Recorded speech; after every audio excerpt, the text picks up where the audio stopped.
Irán, uno de los estados más importantes en la historia de la humanidad, cuna de grandes imperios y civilizaciones que desde tiempos inmemoriales ha mediado entre dos mundos, Oriente y Occidente. En la actualidad, Irán se encuentra en el punto de mira de las potencias occidentales.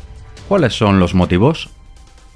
En este documental narraremos de manera sucinta y amena los grandes acontecimientos que marcaron el devenir de Irán desde la Edad Media hasta la actualidad. Desde el auge de la dinastía safávida que sentó las bases del Irán moderno hasta la revolución del Ayatolá Jomeini, que acabó con 2500 años de monarquía ininterrumpida. Pero antes de sumergirnos de lleno en este interesante relato, ya saben, hemos de situarnos en contexto.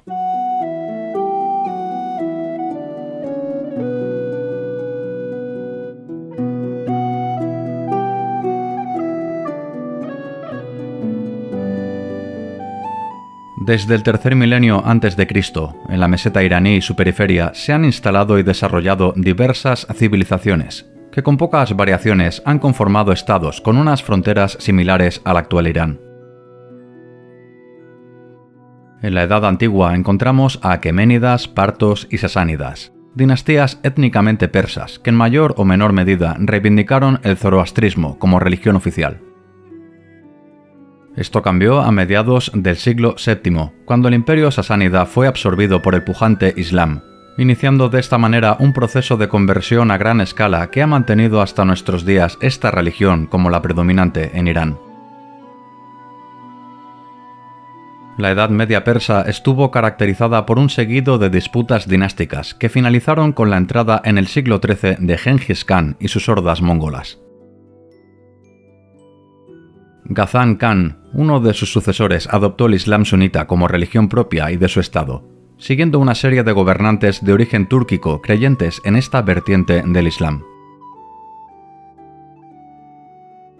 Pero todo cambió con el advenimiento de la Orden Safávida, una institución religiosa que tomó las armas y enarboló la bandera del chiismo duodecimano, una rama del Islam que aboga por el advenimiento de un Mesías salvador del mundo, apoyado por 12 imanes.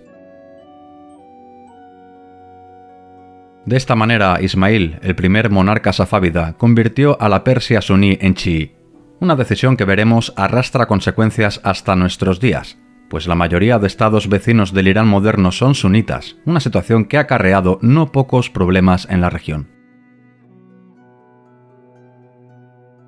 Sea como fuere, a principios del siglo XVI, Ismail volvió a reunificar Persia, dividida y troceada desde hacía decenios por diferentes pueblos de origen turcomano. Con los asuntos internos estabilizados, el vigoroso estado safávida se embarcó en una serie de guerras limítrofes contra el Imperio Otomano y los kanatos uzbekos, ambas potencias regionales suníes. Ismail ganó a los uzbekos en la batalla de Merv, pero no pudo con los poderosos otomanos. Safávidas y otomanos dirimieron sus disputas en 1514 en la batalla de Chaldirán, una contienda donde con claridad se impusieron los otomanos, mucho más desarrollados y preparados para la guerra moderna que los iraníes, gracias a su novedosa artillería de pólvora. Esta derrota supuso un fiasco para Ismail, quien a partir de entonces no emprendió campaña militar alguna. El fundador de la dinastía safávida murió en 1524, atormentado por la pérdida de Anatolia Oriental y Mesopotamia, aunque se pudo contentar con la total anexión de los uzbekos, una región donde gradualmente logró implantar el Islam chií. Tahmasp heredó las riendas de Persia, gobernando por 42 años, un periodo que estuvo marcado por las constantes fricciones con los otomanos liderados por Solimán el Magnífico. Incluso Tahmasp se alió momentáneamente con Carlos I de España, el emperador que luchó con denuedo contra el Imperio Otomano por la supremacía del Mediterráneo. En 1576 falleció Tahmasp, abriendo un periodo de interregno donde muchos se postularon para el trono persa. No fue hasta 12 años más tarde cuando Abbas, el tercer hijo del Shah Muhammad Yodhavanda, consiguió la preciada corona, inaugurando un longevo gobierno de 40 años que es considerado como el mejor de la dinastía safávida. Abbas supo interpretar el sino de los modernos tiempos, reformando en profundidad la sociedad y el ejército iraní. Aunque fue aupado al trono gracias a los imanes duodecimanos, nada más llegar al poder recortó la inmensa influencia que acumulaba este estamento religioso. Abbas aprendió de los errores del pasado y modernizó el ejército, dotándolo de tecnología punta en materia artillera. Gracias a ello, en 1598 venció a los uzbekos, pueblo que definitivamente fue expulsado de Jorasán, consiguiendo de esta manera retomar la crucial ciudad de Herat. Una vez sometidos los uzbekos, Abbas marchó a guerrear contra el turco, consiguiendo en el año 1603 una importante victoria que hizo retroceder a los otomanos desde Irak a Anatolia. Y 20 años más tarde, casi al final de su reinado, consiguió arrebatar a los turcos la posesión de Bagdad. Con esta expansión territorial, los estados vecinos y europeos comenzaron a considerar a Irán como una potencia regional, un estatus que le permitió aliarse en igualdad de condiciones con el Imperio Mogol, España, Holanda e Inglaterra. Precisamente con estos dos últimos estados aunó fuerzas para conquistar una plaza clave que aún hoy en día pertenece a Irán. Hablamos de la isla de Ormuz, lugar que en 1622 fue arrebatado a los portugueses y que en la actualidad permite a Irán controlar la navegación en el estrecho de Ormuz, una de las vías mercantiles marítimas más importantes por la cual transita el 40% del petróleo que se comercia en el mundo. Como últimos apuntes positivos del reinado de Abbas, el monarca safávida trasladó la capital de Qazvin a Isfahán, dotando a esta ciudad de un seguido de bellos edificios de corte persa, el culmen de la conocida como arquitectura safávida, cuyo máximo exponente es la mezquita de Masjid-e-Emam. Abbas se ganó con creces el apelativo de El Grande. Gobernó por 41 años como un monarca absolutista, engrandeciendo el Estado y preparándolo para el crucial siglo XVII, aunque como nota negativa podemos apuntar el déficit de sistemas comunicativos que continuó manteniendo aisladas a las regiones más remotas del Estado, una situación que propició una extensa red de corrupción administrativa. A todo ello debemos sumar la obsesión del monarca de creerse ser objeto de conjuras por parte de familiares. Abbas incluso ordenó acabar con la vida de su hijo mayor, una situación que tras su muerte en 1629 desembocó en un caos, pues no disponía de un heredero natural. Ante la incierta situación de interregno, los ulemas tomaron posiciones, asegurando que ellos eran los representantes del imán oculto, es decir, el nuevo rey debería someterse al poder de los religiosos. Los sucesivos monarcas persas apenas gozaron de autoridad como para enfrentarse al clero. El imperio safávida entró en un periodo de declive marcado por una marcada inestabilidad administrativa que dio fruto a pérdidas territoriales, sobre todo en favor de la nueva potencia en la zona, el zarato ruso. En 1694 fue entronizado el Shah Sultán Hossein, un débil monarca que fue un títere de un erudito chií llamado Muhammad Baqir Majlesi, quien desprestigió a la rama sufista, una vertiente que abogaba por una práctica contemplativa y mística del Islam, clave en la fundación de la dinastía safávida. El valido del rey incluso ordenó la ejecución de miles de no musulmanes y suníes, tensando las relaciones con los estados vecinos profesantes del sunismo. Este fue el casus belli esgrimido por los Gilzais afganos, una tribu de origen pastún suní liderada por Mir Mahmud, un señor de la guerra que en 1710 incursionó en Persia. En este momento, la Persia safávida se encontraba en guerra con Rusia a raíz de ciertas posesiones en el Cáucaso. Dos frentes de guerra que provocaron el colapso en el Estado persa. Los Gilzais afganos avanzaron hasta tomar en 1722 Isfahán, la capital persa, un momento que fue aprovechado por los otomanos para reconquistar plazas perdidas en los últimos decenios. El Shah Sultán Hossein no tuvo más en remedio que abdicar, abriendo un periodo de interregno que desembocaría en el fin de la dinastía safávida. En 1727, la regencia designó a Tahmasp II, joven hijo de Sultán Hossein, como rey de Persia, un débil e influenciable monarca que otorgó el generalato de las Fuerzas Armadas a Nader Khan, uno de los más brillantes estrategas en la historia iraní.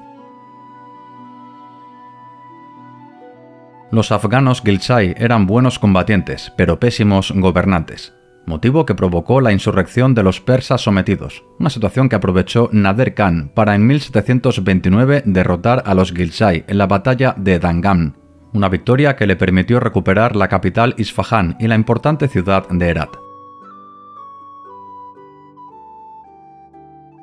Receloso de la creciente popularidad de su general, el Shah Tahmasp II lideró una aventura militar en el Cáucaso, que se tradujo en una sonada derrota y la concesión a Rusia del Cáucaso meridional y zonas del actual norte de Irán. Y por si no le hubiera bastado con esta derrota, posteriormente Tahmasp intentó una segunda campaña contra el Imperio Otomano, igual de desastrosa y que solo sirvió para acelerar su caída. La popularidad del Shah estaba bajo mínimos, y el general Khan obró en las sombras para convencer al Shah que abdicara y pasara el testigo al heredero Abbas III, un niño recién nacido. Tahmasp II accedió, y de inmediato Nader Khan se arrogó la regencia del niño monarca, firmando sendos acuerdos de paz con Rusia y el Imperio Otomano. Una vez pacificadas las fronteras, Nader Khan destapó sus verdaderas intenciones. El 8 de marzo de 1736 presidió una asamblea constituyente que le invistió como nuevo Shah de Persia, terminando de esta manera con la dinastía safávida. Nader Khan, el primer rey de la dinastía afshárida, pronto puso sobre la mesa sus planes para revitalizar Persia. Disminuyó el poder de los ulemas, declarando el chiismo como religión no oficial del Estado, un intento por amistarse con los vecinos suníes. Con sus fronteras occidentales pacificadas, en 1738 el Shah Nader lanzó una campaña de reconquista en Afganistán, derrotando a los Otaki afganos, una expedición que le permitió recuperar Kandahar. Después de tan brillante acción, fijó sus miras en el imperio mogol de Mirza Muhammad Shah, a quien acusó de cobijar a rebeldes afganos. En el 1739 cruzó el río Indo y derrotó a los mogoles en la batalla de Karnal, saqueando incluso la capital, Delhi. Nader Shah completó su brillante expediente militar con la conquista de Omán en 1743, plaza ganada gracias a la modernización de la armada persa. Pero el rey afshárida, durante sus 11 años de gobierno, se granjeó multitud de poderosos enemigos. Nader era un general a la vieja usanza, cruel y despótico con todos sus subalternos y adversarios políticos. Los ulemas, muy perjudicados en su gobierno, conspiraron hasta que en 1747 el Shah Nader fue eliminado mientras dormía en su tienda de campaña durante una expedición militar. El fallecimiento de Nader abrió la caja de Pandora en el seno de Irán, sucediéndole una retahíla de familiares que apenas lograron consolidar su poder más allá de un año. Esta situación fue aprovechada por multitud de tribus y señores de la guerra asentados en la periferia de la meseta iraní. El más importante de ellos fue Karim Bek, líder de los kurdos iraquíes de los Zand, un hombre represaliado por Nader Shah, que logró avanzar sobre territorio persa hasta establecer a su pueblo en los Zagros, tierra que consideraba su patria histórica. Los kurdos Zand se aliaron con los Bakhtiari, pueblo pastor asentado en el sur de Irán. Esta alianza permitió a Karim Bek dominar el Irán occidental y central, estableciendo la capital en Shiraz. Karim Bek era tan poderoso que incluso colocó en el trono a Ismail III, nieto del Shah Sultán Hossein, reclamando el título de Bakir al-Raya, regente del pueblo, es decir, máximo gobernante, un poder que mantuvo hasta 1779. Mientras tanto, los afsharíes, los partidarios de la antigua dinastía, emigraron en masa al Jorasán, manteniendo una total independencia del Irán kurdo. Es importante reseñar la regencia de Karim Bek, porque durante su gobierno se produjeron dos importantes acontecimientos, uno en especial que marcó para siempre el destino del país. El primero y menos relevante es que en 1776 arrebató Basora a los otomanos, una conquista que avivó las hostilidades entre el Imperio Otomano y Persia. El segundo suceso, el de más enjundia, fue que en 1763 abrió la ciudad portuaria de Bushehr a la Compañía Británica de las Indias Orientales, estableciéndose de esta manera por vez primera en la historia el Imperio Británico en Persia, una influencia veremos más adelante que marcó la política iraní de los próximos siglos. Tras la muerte de Karim Bek, el país de nuevo se sumió en el descontrol, una coyuntura que aprovechó un personaje con una peculiar historia. Este es Agha Mohammad Qajar, hijo de un jefe tribal que de niño fue capturado por los Afsháridas, recordamos, tribu independiente en Jorasán, quienes lo castraron y mantuvieron como huésped de honor en su corte. Pronto, el noble eunuco fue visto por los afsharíes como una valiosa pieza que eventualmente defendería sus intereses. Nada más lejos de la realidad. El avispado Agha Qajar consiguió apoyos en Teherán, conformando un ejército que conquistó las provincias de Mazandarán y Gilán, mientras los príncipes Zand luchaban por la sucesión. En 1785, Agha Qajar capturó Isfahán, y en una rápida campaña logró reunificar el centro y el norte de Irán a lo largo de los montes Elburz. Con gran crueldad persiguió y eliminó a los kurdos Zand, dándose el lujo incluso de arrasar con la Georgia del rey Heraclio III.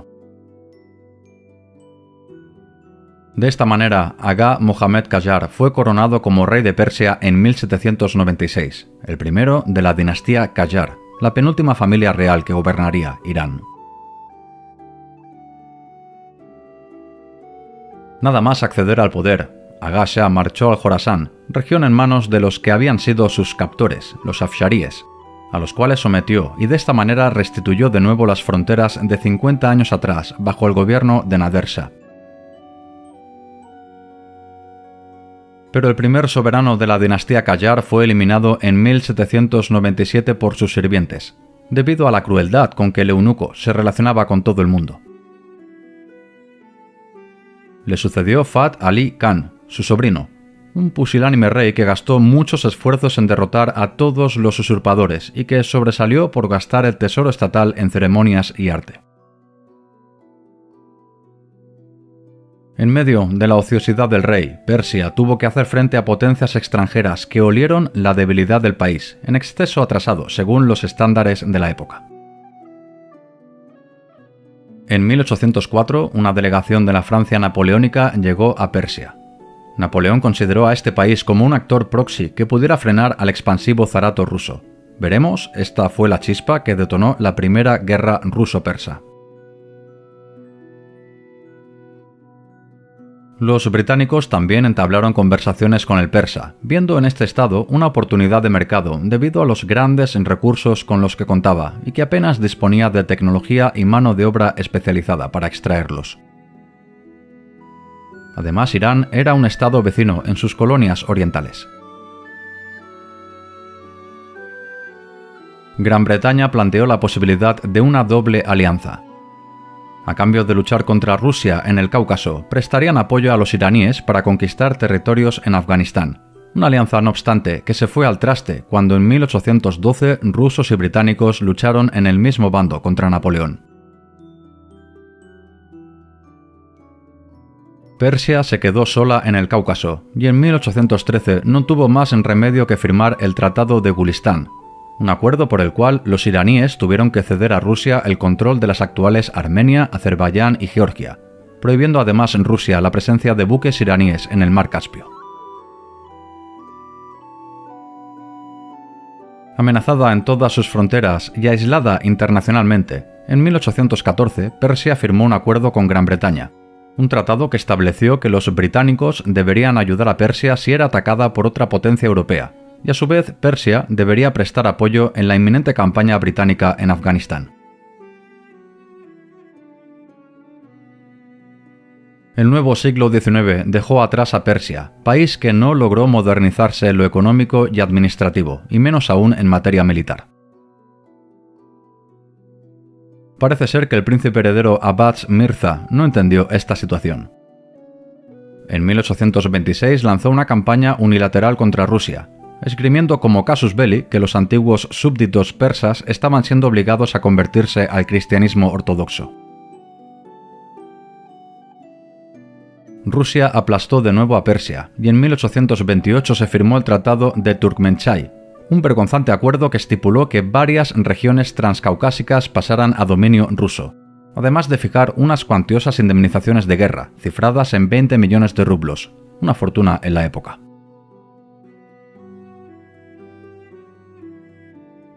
Además, Rusia negoció acuerdos comerciales con Persia, una misión que llevaría a cabo el nuevo embajador Alexander Griboyedov.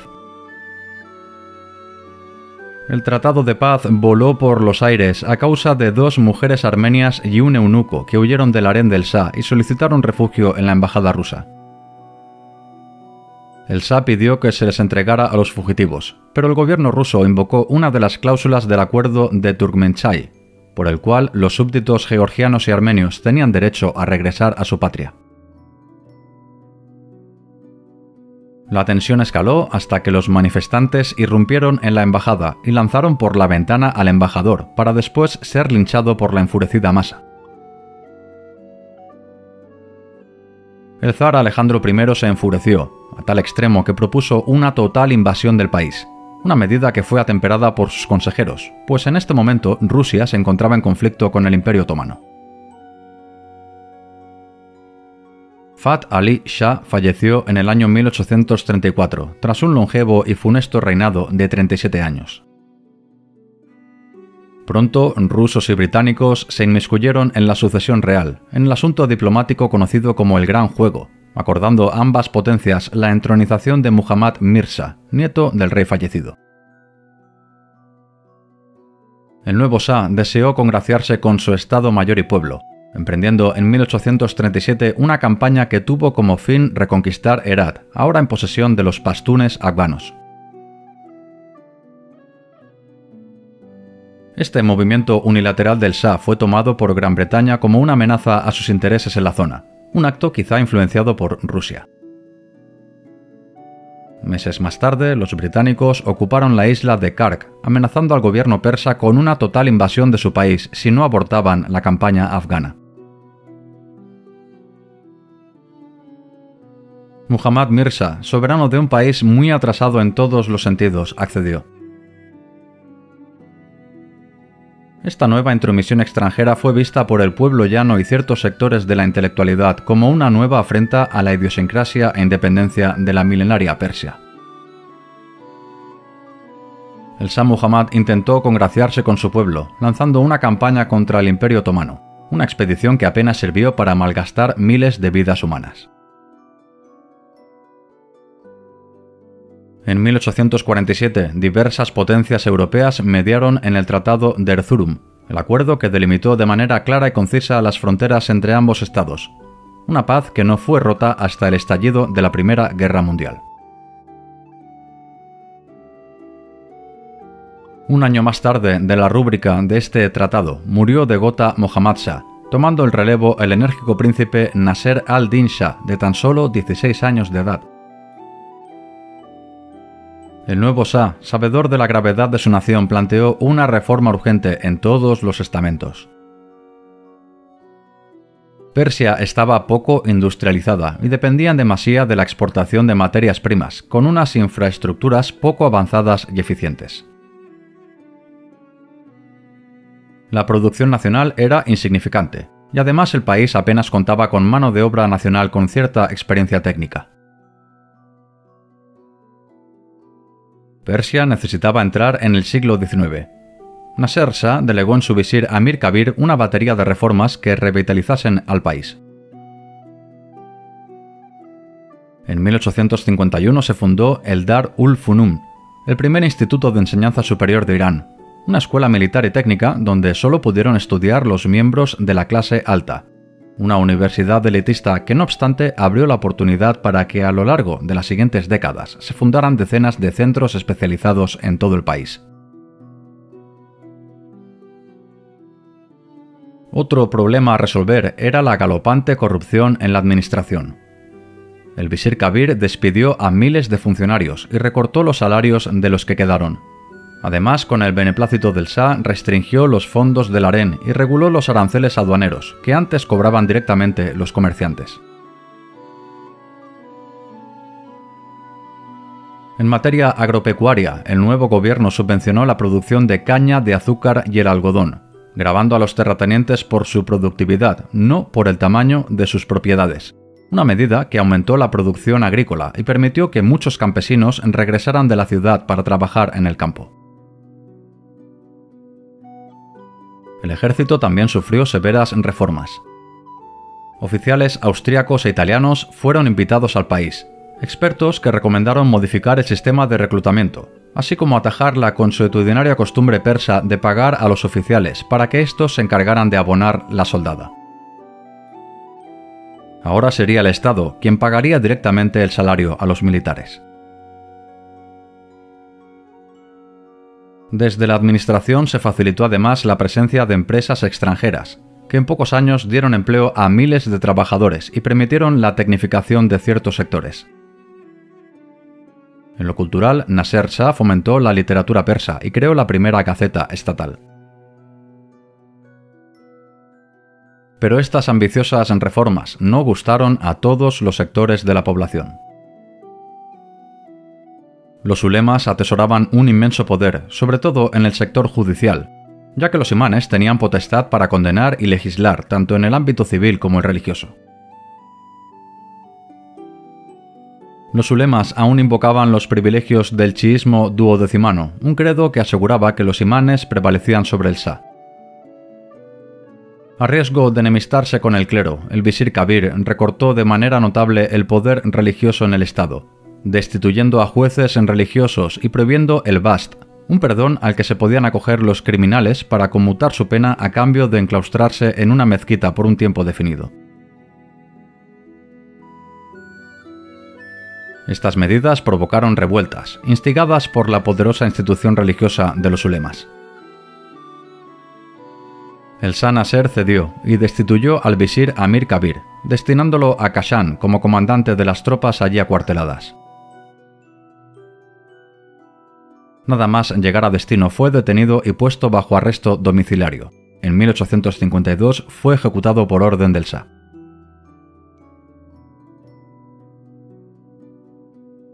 Mirza Aka Khan Nuri fue designado como primer ministro, un nombramiento que provocó fuertes quejas de la embajada rusa, acusando al nuevo gobernante de pro-británico.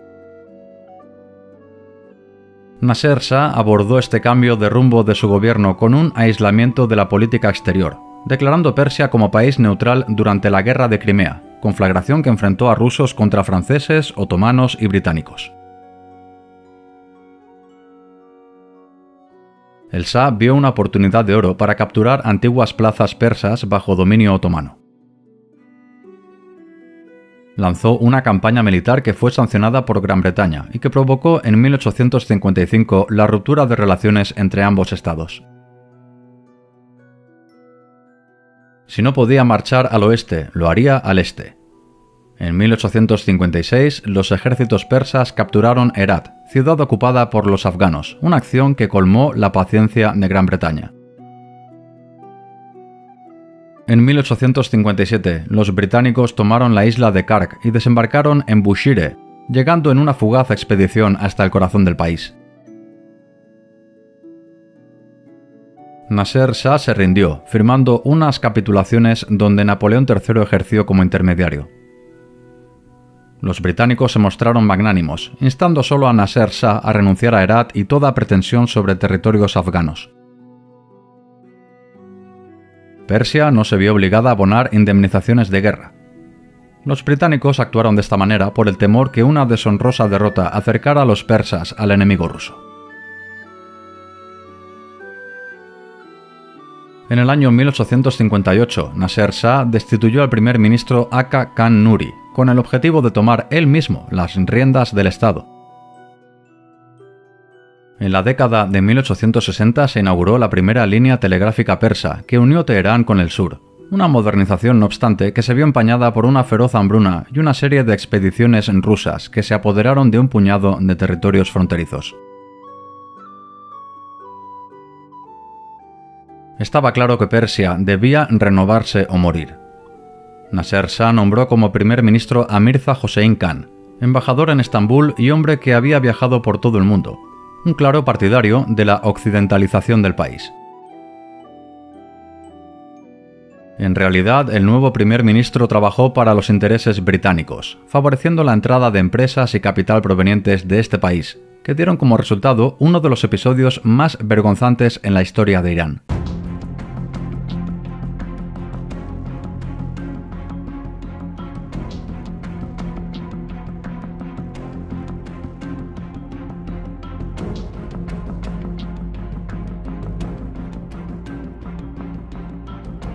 En 1872 se firmó la concesión Reuter, un acuerdo comercial entre el Shah y el empresario banquero británico Julius Reuter. En virtud del contrato firmado, Reuter se encargaría en exclusiva de la construcción de telégrafos, carreteras, minas, ferrocarriles y presas durante los siguientes 70 años, a cambio de un porcentaje variable de ingresos que irían a parar a las cuentas del empresario y del mismo Shah. Este desigual acuerdo pronto fue denunciado por todas las potencias y empresas del mundo, acusando a Reuter y el Shah de lucrarse con la explotación de Persia, un tipo de acuerdo, no obstante, similar a los impuestos por Gran Bretaña a sus colonias. El pueblo y los ulemas protestaron, con fuertes manifestaciones que se resolvieron con severas represalias por parte de las fuerzas del Estado. Muchos abogaron por la ruptura del infame contrato, mirando a Rusia, país que sotto voce aseguró unas mejores y más justas condiciones si les otorgaban las mismas concesiones. Nasser Shah no tuvo más remedio que anular el acuerdo Reuter apenas un año después de su firma, una cancelación que representó un gran gasto en concepto de indemnización al empresario Julius Reuter.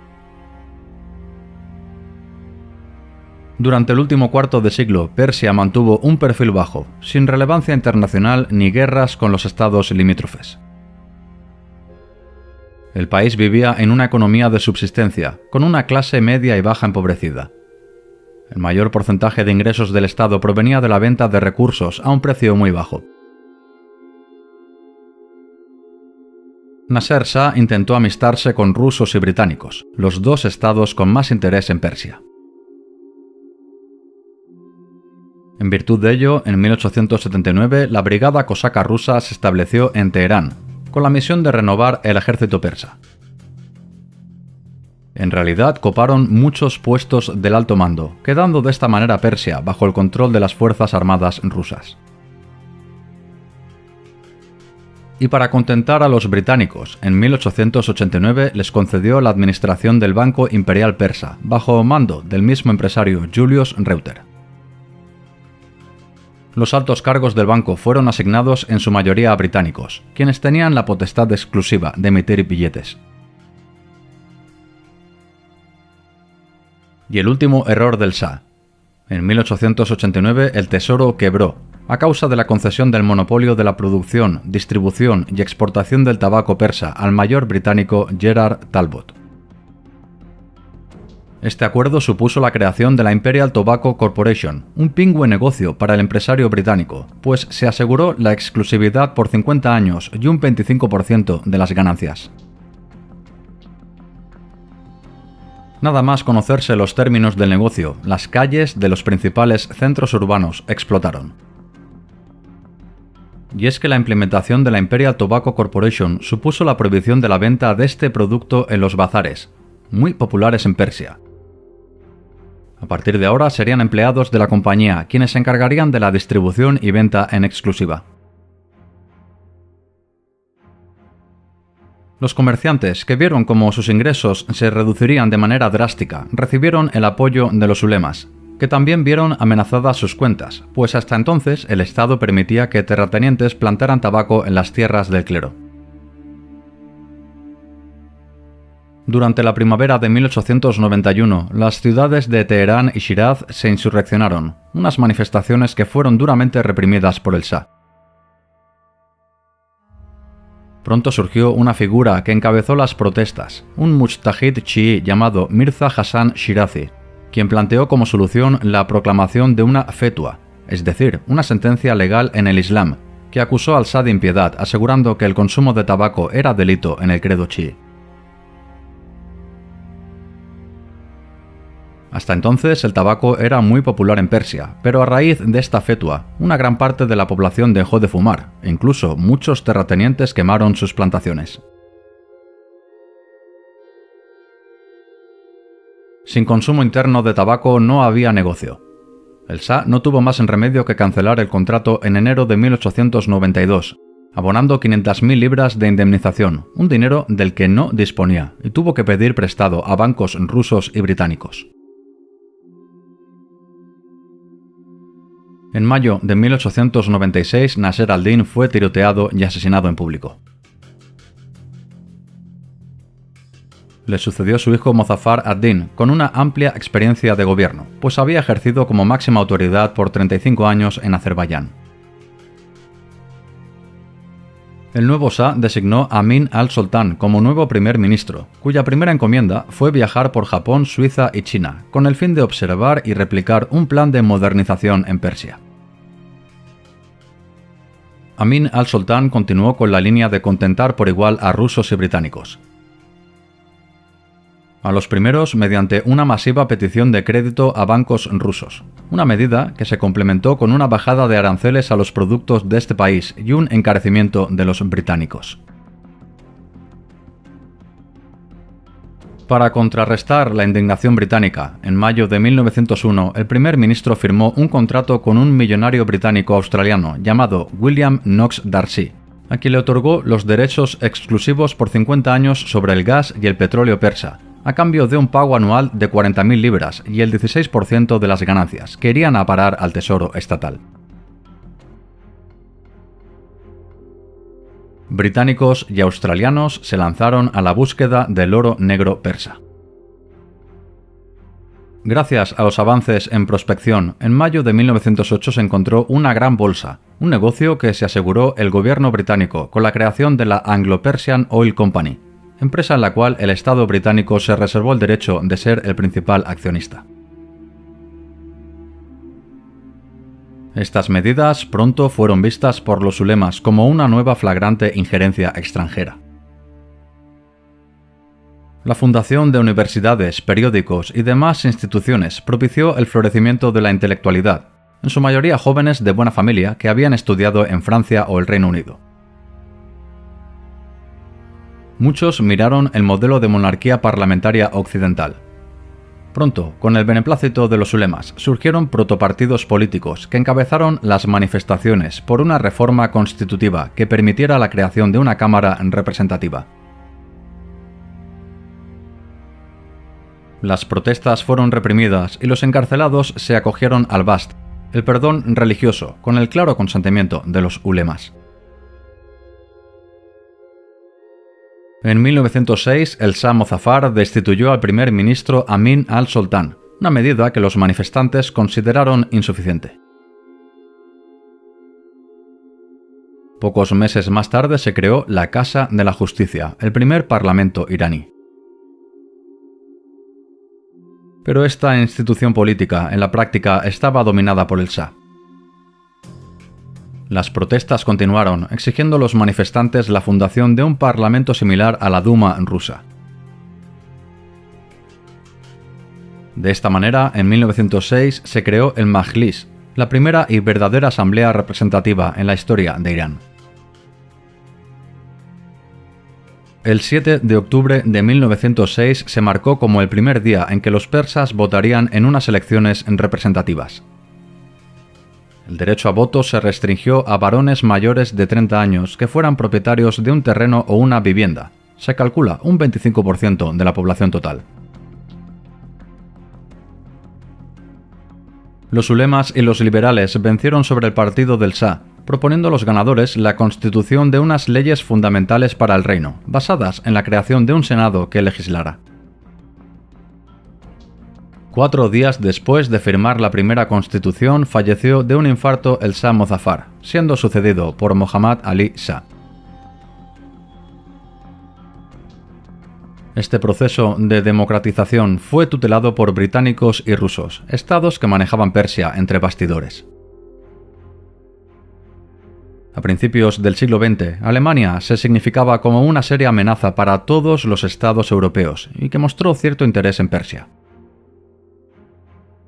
En 1907 se celebró la Convención Anglo-Rusa, una ronda de negociaciones donde ambos estados decidieron establecer sus líneas de influencia en Persia.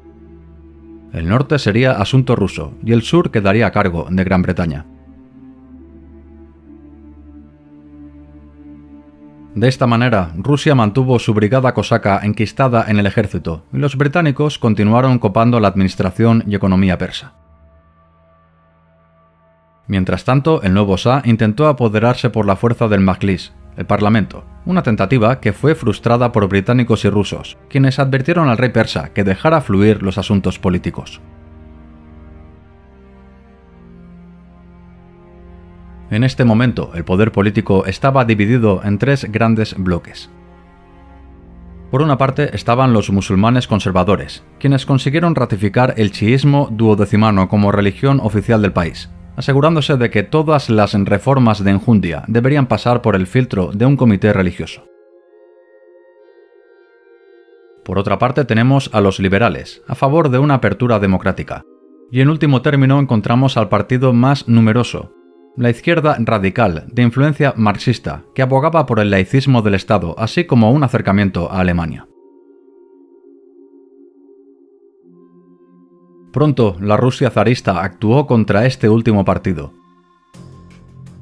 En junio de 1908, la brigada cosaca detuvo los líderes izquierdistas, bombardeando incluso el edificio del Majlis, donde se refugiaron, muriendo decenas de parlamentarios.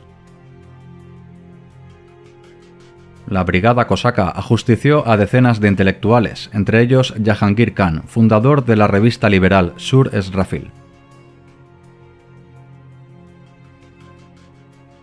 Socialistas y liberales, que también se vieron amenazados, se atrincheraron en la ciudad de Tabriz.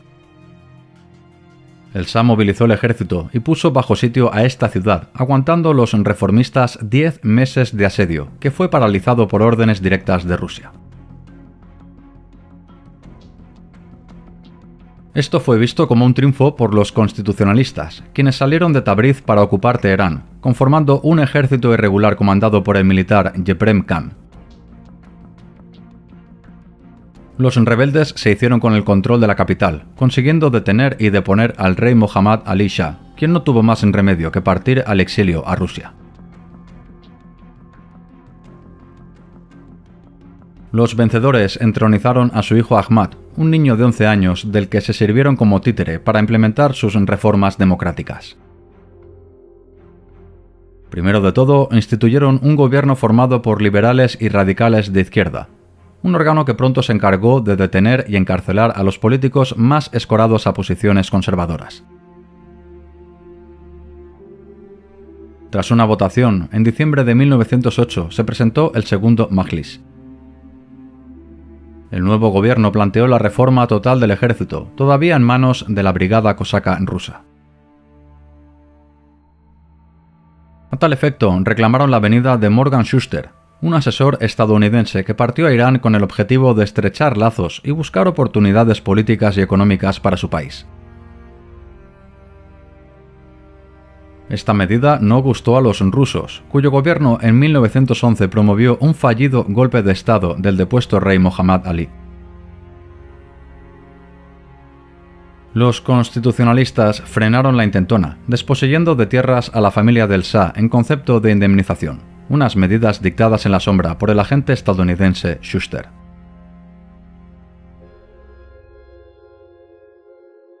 Pronto, tal y como se demostró años más tarde, Rusia vio la mano alargada del incipiente Estado norteamericano. Los delegados rusos reclamaron la destitución de Shuster, una medida que no fue atendida, provocando la intervención militar directa del zarato. El Estado ruso movilizó un gran ejército que avanzó por Azerbaiyán hasta llegar sin apenas resistencia a Teherán, tomando el control del país. Finalmente, en diciembre de 1911, el joven Ahmad Shah, bajo órdenes rusas, disolvió el segundo Majlis.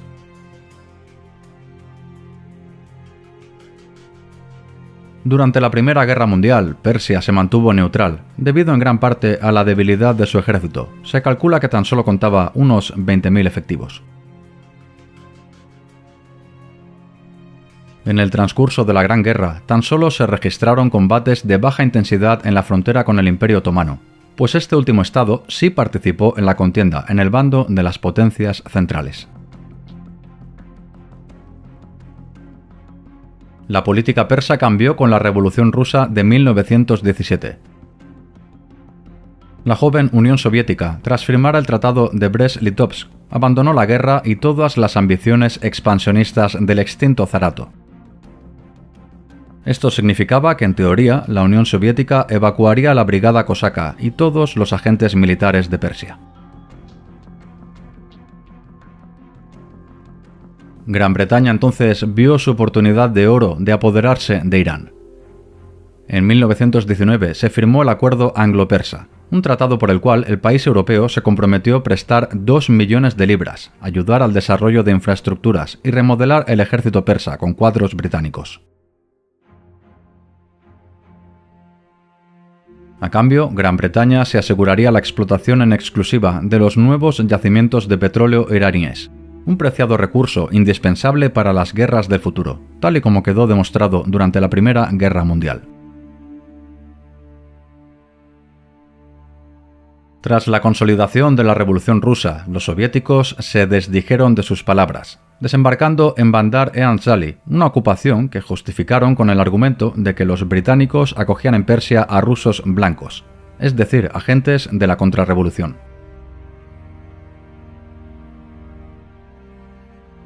Los británicos, por su parte, no pudieron evitar la entrada de los soviéticos. En 1921, tras analizar la complicada situación del país, decidieron retirar parte de sus recursos humanos y materiales, pues consideraron a Persia como un país de poco interés, más allá de los fructíferos yacimientos petrolíferos que ya estaban explotando a su favor. Antes de irse, eso sí, dejaron bien atado un golpe de Estado que favoreciera sus intereses. El coronel Reza Khan, con el apoyo de Gran Bretaña, tomó Teherán sin apenas resistencia, tan solo con 3.000 soldados. El Shah Ahmad, como era habitual, estaba en Europa, derrochando en vacuos lujos el tesoro del país. Pronto las autoridades reconocieron al general como el líder político que necesitaban. El Majlis, el parlamento persa, se reunió y decidió abolir la dinastía Qajar. Un 14 de febrero de 1925, el coronel Reza Khan fue investido como nuevo Shah, el primero de la dinastía Pahlaví, la última estirpe de reyes persas. Nada más alcanzar el poder, Reza Shah se puso manos a la obra para remodelar el caduco e ineficiente Estado persa. No en vano, este es el proceso que se considera como la fundación del actual Estado-nación de Irán. Incluso en 1934, Reza Shah, con el apoyo del Parlamento, cambió el nombre de Persia por Irán. Reza Shah tomó como modelo a imitar la Turquía de Mustafa Kemal Atatürk. Durante sus 15 años de reinado, el primer rey pahlaví mejoró las infraestructuras, con miles de kilómetros de carreteras construidas, además de la inauguración en 1938 del ferrocarril transiraní, que conecta el Caspio con el Golfo Pérsico.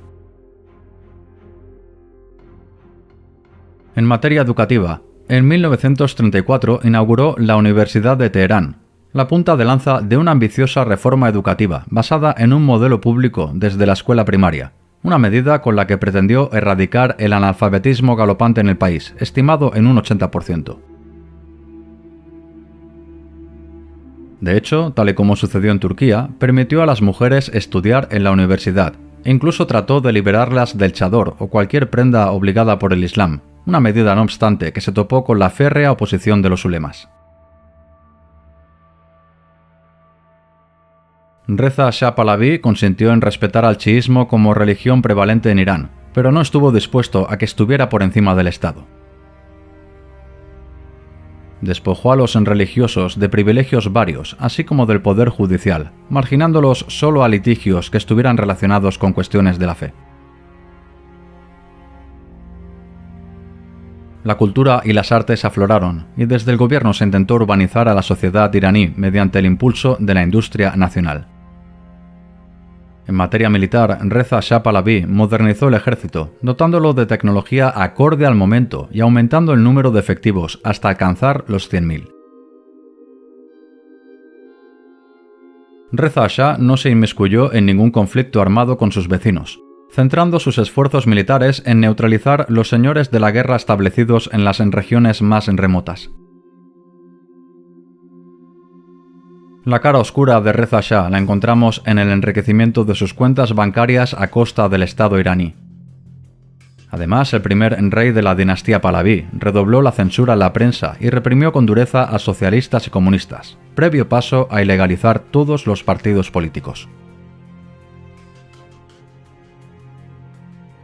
A principios de la década de los 30, Reza Shah firmó acuerdos con la Alemania nacionalsocialista. En 1932 incluso intentó revocar el acuerdo firmado con la Anglo-Persian Oil Company, pero pronto se tuvo que desdecir porque los británicos amenazaron con llevar el caso al Tribunal de la Sociedad de Naciones.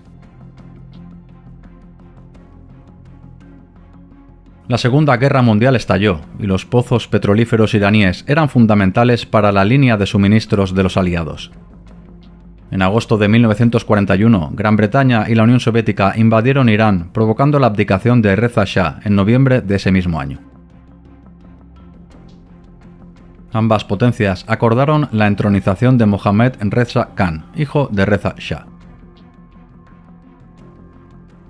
Soviéticos y británicos mantuvieron contingentes de sus fuerzas armadas en el país hasta que la guerra acabó, dejando eso sí un puñado de agentes de inteligencia y demás actores a los que se sumaron los estadounidenses, muy interesados en el control de los cada vez más vastos recursos naturales del país.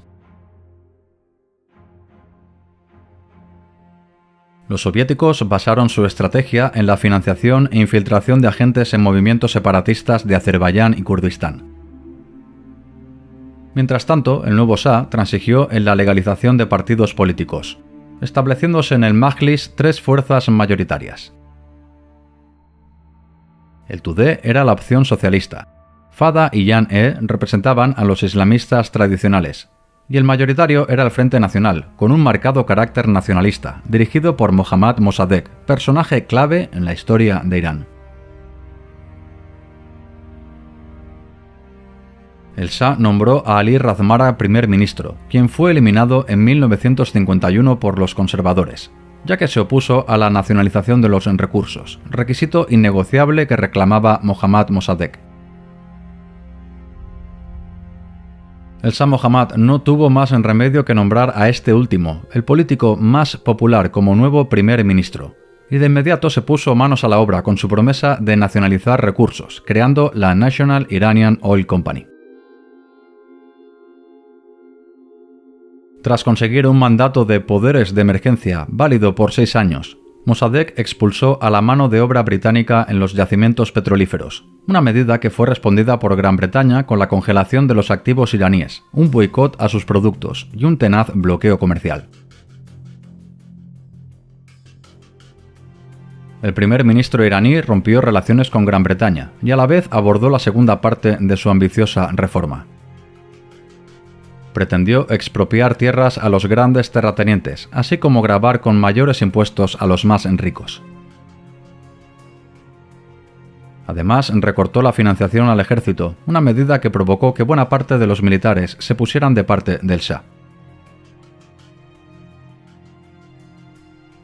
Estas radicales medidas, junto al bloqueo y sanciones internacionales, desencadenaron en una fuerte inflación que desestabilizó el país, infestado de agentes británicos, soviéticos y estadounidenses. Estados Unidos y Gran Bretaña acordaron derrocar a Mossadegh y lo consiguieron en 1953 mediante el plan conocido en clave como Operación Ajax. Estados Unidos recelaba del cada vez más importante Partido Socialista Tudeh, y por otra parte los británicos deseaban recuperar su influencia en el país. Ambas potencias sin duda tenían como fin último apropiarse de los recursos nacionales y dominar el Golfo Pérsico. Lo cierto es que todas las acciones que narraremos a continuación estuvieron tuteladas por los servicios secretos de ambos estados. El primer ministro Mossadegh era muy popular. No es de extrañar, pues, que el Majlis aceptara una propuesta de abolir la monarquía con un 99% de los votos. Los manifestantes, pagados en su mayoría por la CIA y el MI6, inundaron las calles, clamando en favor de Mossadegh y en contra del rey Mohammad Reza. El Shah huyó del país. Mossadegh pensaba que había ganado la partida. Incluso en apariencia contaba con el apoyo del ejército, liderado por Fazlullah Zaedi, también financiado por la CIA. Era el momento idóneo para dejar caer al primer ministro, sin que pareciera una injerencia extranjera. Miles de infiltrados se mezclaron con miembros del Partido Socialista Tudeh, provocando disturbios y saqueos de comercios. Pronto, otro contingente de alborotadores financiados por la CIA respondió a las revueltas urbanas, reclamando el fin de la violencia y asegurando que Irán corría serio riesgo de convertirse en un país comunista bajo el mandato de Mossadegh.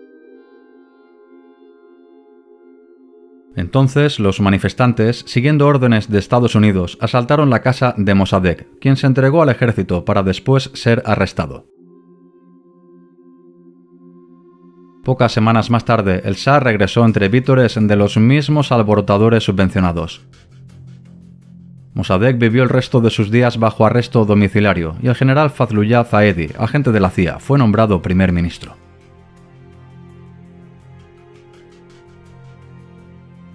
Con este magistral golpe, Gran Bretaña y sobre todo Estados Unidos se apoderaron de Irán bajo la connivencia del Shah Mohammad Reza, quien debía su trono a ambos estados.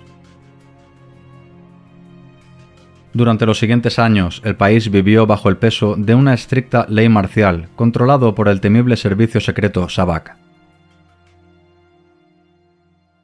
Ambos países anglosajones, por aquello de mantener las apariencias, acordaron la nacionalización del petróleo, bajo el paraguas, eso sí, de unos leoninos contratos que les aseguraron la adquisición del oro negro a un muy buen precio.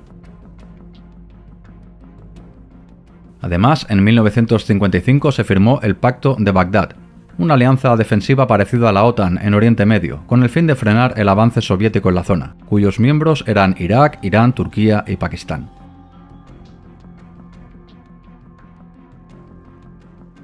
En 1963, bajo los dictados de Estados Unidos, el Shah Mohammad Reza inició una serie de reformas que permitieran modernizar el país, así como lavar la cara del régimen puertas afuera. Esta es la conocida como Revolución Blanca. De colores siempre, ¿se han dado cuenta? Mohammad Reza Shah propuso un programa basado en 20 puntos. La industria estatal sería privatizada, se favorecería la educación pública y las mujeres tendrían derecho a voto. Unas propuestas que, aunque los ulemas rechazaron, fueron aprobadas por una amplia mayoría. 5 millones de votos frente a 5.000 en contra.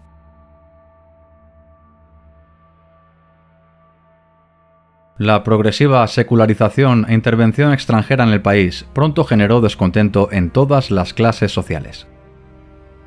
La corrupción era galopante y a pesar de las reformas, Irán todavía continuaba estancado como uno de los países más pobres de la zona, mientras sus recursos eran saqueados por potencias internacionales, Estados Unidos, bajo la connivencia del Shah. Un líder religioso y profesor originario de la provincia de Qom se destacó como el más firme opositor a la desastrosa monarquía del Shah Mohammad. Su nombre era Ruhollah Khomeini y pronto fue represaliado por los servicios secretos del Shabak, exiliándose en Irak. Con el fin de revitalizar su impopular mandato, en 1971, Mohammad Reza celebró los 2500 años de monarquía persa, un pomposo acto celebrado en Persépolis, antigua capital del país durante el Imperio Aquemenida. Mohammad Reza se encontró con un regalo inesperado, con la redefinición del petróleo tras la guerra del Yom Kippur. El precio del barril se disparó, sextuplicando las arcas iraníes los ingresos por este preciado bien. A pesar de ello, el gobierno de Mohammad Reza cada vez se mostraba más ineficiente. La reforma agraria fracasó, ya que muchos campesinos abandonaron el medio rural para instalarse en la ciudad. Además, Irán poseía una deficiente red eléctrica, que era incapaz de suministrar la suficiente energía para que las fábricas funcionasen, y como colofón, el ingreso extra por el petróleo se tradujo en una elevada inflación. Muchos depositaron su confianza en el exiliado Khomeini, líder que desde Irak trabajó con ahínco con el fin de ganarse el máximo de apoyos posibles. Chiíes conservadores y liberales laicos convergieron en dos puntos básicos. Era urgente derrocar al Shah y atajar la injerencia extranjera. Todo vino a raíz de un artículo publicado por el gobierno, propaganda que aseguraba que en realidad Khomeini era un espía extranjero. Los clérigos se manifestaron, unas protestas que fueron duramente reprimidas por las fuerzas estatales. Cada vez eran más las personas que anhelaban una vuelta a las tradiciones chiitas, un modo de contestación a la decadente occidentalización del país. Desde el exilio, Khomeini alentó a los opositores, favoreciendo de esta manera nuevas protestas que terminaron con cientos de muertos. El Shah, cada vez más arrinconado, incluso se negó a conmemorar a los fallecidos, quebrantando de esta manera una de las más sagradas leyes chiíes. El Shah Mohammad jugó su última baza, declarando la ley marcial y pidiendo al gobierno iraquí que expulsara a Khomeini. El ayatolá recaló en París, lugar desde donde continuó animando a los revolucionarios. Tras masivas manifestaciones y severas represiones, el país entró en una huelga general indefinida. Buena parte del ejército se sumó a los manifestantes. En enero de 1979, el Shah huyó del país, asegurando que se iba de vacaciones. Pocos días más tarde, Khomeini regresó a Teherán sin que nadie le arrestara. Unas semanas más tarde se votó el establecimiento de una república islámica, finiquitando de esta manera 2500 años ininterrumpidos de monarquía persa. Nacía la República Islámica de Irán, el régimen que aún hoy en día, año 2025, continúa vigente en el país. Khomeini se erigió como líder supremo de la joven república, abogando por reformas que islamizaran el país, en contra del modo de vida y costumbres occidentales. Los laicistas fueron purgados, mismo destino que corrieron los separatistas del Juzestán y Kurdistán. Irán se convirtió en un régimen islámico, custodiado con celo por la recién creada Guardia Revolucionaria, una especie de policía política y moral que en la actualidad vigila a los ciudadanos con el fin que cumplan con las costumbres chiitas. La revolución iraní evidentemente no sentó nada bien en Estados Unidos. Las relaciones entre ambos países estallaron cuando en 1979 una manifestación delante de la Embajada de Estados Unidos en Teherán terminó con un asalto y la toma como rehenes de 66 estadounidenses, siendo liberados 2 años más tarde. Estados Unidos contraatacó valiéndose de la figura de Saddam Hussein. En septiembre de 1980, 190.000 soldados iraquíes invadieron la región del Juzestán, territorio abundante en petróleo. Los iraníes contraatacaron, recuperando los territorios perdidos e incluso adentrándose en 1982 en territorio iraquí. La guerra se estancó por 6 años más, con apenas movimientos significativos. Una situación que se desencalló en agosto de 1988, cuando ambos países acordaron restablecer las antiguas fronteras. Un año más tarde murió el ayatolá Jomeini, el líder supremo que manejó con mano de hierro el país. Su sucesor como líder supremo fue Ali Jamenei, un cargo que ostenta hasta abril de 2025, fecha de realización de este documental. Desde entonces, varios presidentes han conformado gobierno, destacando la elección en 2005 del conservador Mahmoud Ahmadinejad, quien promovió un recrudecimiento de la censura e impulsó el desarrollo del programa nuclear. Estados Unidos impuso severas penalizaciones a Irán, país que en la actualidad sufre sanciones internacionales y que es miembro de pleno derecho de los BRICS, con un claro apoyo de Rusia.